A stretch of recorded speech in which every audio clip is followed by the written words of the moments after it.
ચલો વાર્તા કહો મને એક. સીધી બસ ને. સામું જોવાનું.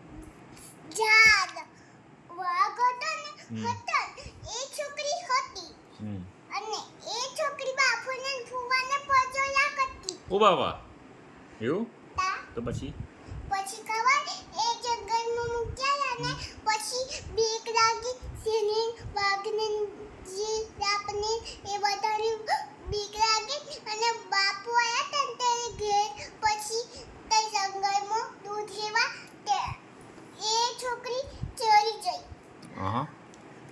પછી